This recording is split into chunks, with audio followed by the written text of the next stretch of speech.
Salut les amis, alors aujourd'hui on va travailler un concept très connu dans les arts martiaux, celui de la technique juste. C'est quelque chose dont on entend parler depuis très longtemps, depuis toujours lorsque l'on pratique une technique. Un mort, eh bien oui, mais comment ça se concrétise d'un point de vue très pragmatique dans votre club, dans votre dojo, dans votre pratique au quotidien?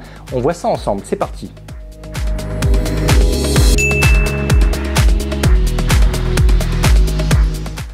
Bon les amis, le concept de la technique juste, comme je vous le disais, existe depuis toujours dans le monde des arts martiaux. C'est presque une philosophie, une sorte de mythologie urbaine de se dire que l'on doit être capable de porter un coup et que cette technique doit être efficace à 100% par rapport à l'objectif que l'on s'est fixé. Mais voilà, comment la travailler en club, cette technique juste? Eh bien, sachez que pour la plupart de ces techniques-là, les débutants ont de meilleurs avantages que les personnes qui sont déjà confirmées et gradées parce que les débutants n'ont pas la vision et n'ont pas l'après que vous avez travaillé depuis des années. Les débutants apprennent une technique pour une technique sans forcément tout de suite essayer de maîtriser, de comprendre et de connaître à quoi sert la technique lorsqu'on va la décomposer, lorsque l'on va utiliser les deux bras différemment et ainsi de suite. Là, c'est une technique, une posture, un déplacement et on va essayer de le faire le mieux possible. Là où en fait la plupart du temps, les personnes qui ont plus d'expérience, qui ont plus d'années de pratique, voire même qui sont gradées depuis très longtemps, ont tendance à s'être affranchies de ce travail basique depuis très longtemps et ont tendance en fait à en faire de trop. Et le problème c'est que le mieux est l'ennemi du bien. Donc, surtout encore plus dans les arts martiaux. À essayer de faire mieux et toujours mieux, on finit par corrompre simplement son socle de base. Prenez un exemple tout simple, travail par deux, le principe même du Gyakusoku Kumite, on m'annonce une attaque et moi je dois venir bloquer, contre-attaquer. Et bien souvent, je vais enchaîner un petit peu les contre-attaques, je vais faire bim, un jodan, un shudan, hop, j'amène au sol et je finis, et ainsi de suite. Je vais essayer d'enrichir moi ma pratique parce que je le sens mieux comme ça. La première, je sais que je vais essayer de la doubler parce que la première est susceptible de ne pas passer. C'est très concret, c'est très pragmatique sur une situation qui se rapprocherait un petit peu plus de la réalité. Le problème, c'est qu'on est en karaté, en Gyakusoku Kumite, et ce n'est absolument pas un principe de réalité. C'est un principe de travail codifié par deux dans une structure traditionnelle martiale. Donc ici, je dois revenir à un principe de se dire, ok, je vais faire un blocage traditionnel qui fait partie du monde des blocages du karaté et une contre-attaque, par exemple en Gonosen. Je bloque, je contre-attaque, j'utilise deux temps et pas un temps. Là où, plus naturellement, si j'ai un adversaire, je vais dire, ah ben non, ok, il m'attaque en Jogan, je pousse, simultanément, je viens contre-attaquer. Ok, un seul temps, j'ai l'habitude de faire ça. Et en fait, le fait, petit à petit, de m'affranchir de ces techniques de base, me permet, ok, peut-être de mieux réagir, de mieux répondre sur l'instant T, mais en fait, ne me fait absolument pas travailler mes postures et mes techniques de base. Parce que suffit de prendre un gradé qui a l'habitude de travailler comme ça et de lui dire « Ok, on va revenir et tu vas faire le même travail que les débutants. » Vous voyez comme quoi c'est hyper intéressant de faire travailler tout le monde la même chose. C'est que le débutant va avoir des problèmes pour accéder à la technique, le confirmé aura des problèmes pour revenir à la technique. Parce que lui, il a instinctivement, surtout quand vous dites « Ok, j'annonce pas à la personne, vous savez ce qu'il faut faire, vous allez attaquer même en Gaku Bim Jodan », et la personne en face va s'adapter parce que c'est l'attaquant qui va déclencher quand il le souhaite. La plupart du temps, l'attaqué, il va retomber dans ses travers qu'il pratique depuis peut-être des années en essayant de faire du sen-no-sen, du sen-sen-no-sen depuis des années. Oui, revenons à un Gonosen classique, revenons à une étude de timing pour voir est-ce que les techniques individuelles, seules, sont bien faites, elles sont propres, elles sont efficaces, elles sont dans le timing, elles sont dans la vitesse d'exécution, elles sont dans le kimé, avec l'équilibre et avec tout ce que doit comporter, techniquement parlant, une posture, une technique et un blocage, une contre-attaque. Donc, ce travail-là, où on va revenir aux bases, est primordial et hyper important. Quand on dit, oui, les débutants, c'est important qu'ils travaillent les bases. Ce n'est pas fatalement leur faire que du kion. C'est aussi, en travail par deux, leur dire, ok, on va t'attaquer, tu n'as droit qu'à une seule contre-attaque et ça doit être un Gakutsuki.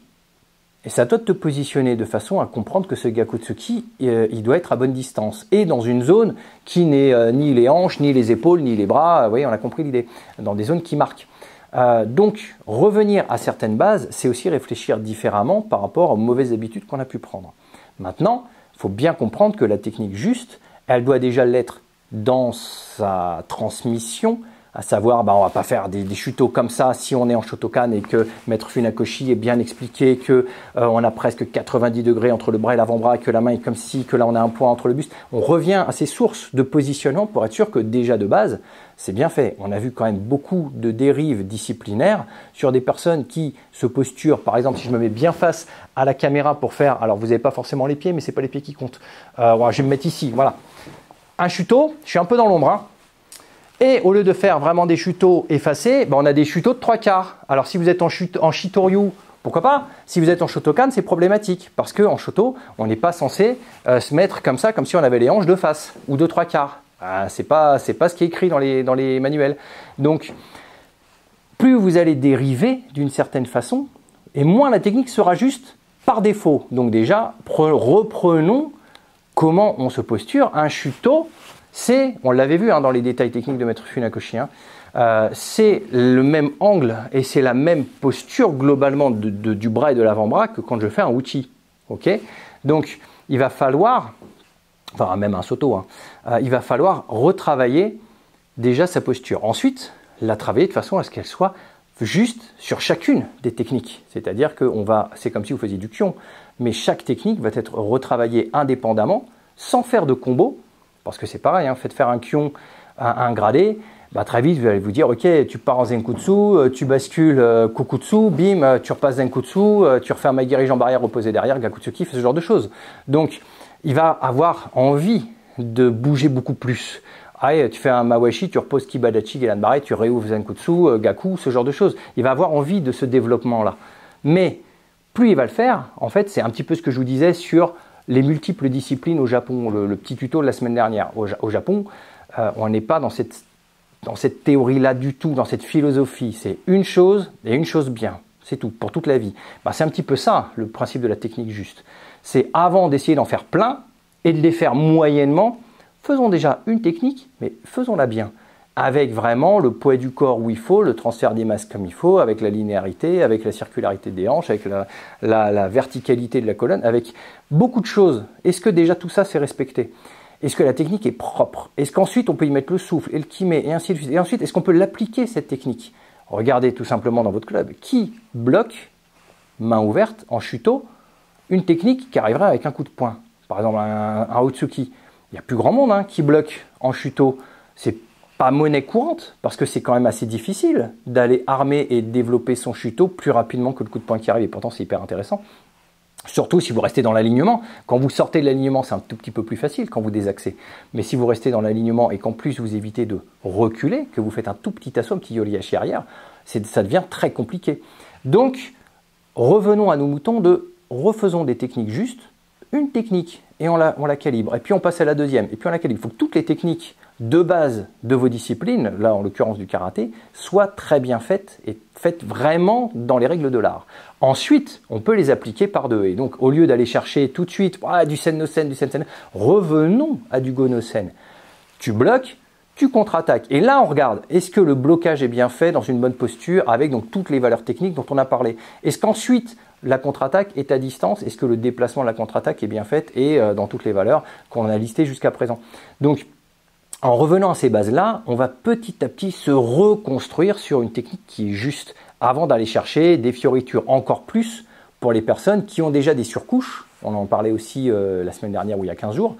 Et puisqu'il m'a bloqué, tiens, je chope l'épaule, je fais un balayage et puis je l'amène au sol ou alors je prends le bras, je fais une clé et ainsi de suite. C'est très bien de savoir faire ça. Mais il ne faut pas que ce soit au détriment de la technique qui est juste. Souvent, quand on est gradé, on veut en faire trop. Et prenez cela comme un élève à l'école qui a un bulletin trimestriel. Si à la fin de son trimestre, il a eu qu'un seul contrôle dans le trimestre, il sait que c'est ce contrôle-là qu'il ne faut pas rater. C'est cette note-là qui va être valeur sur le bulletin.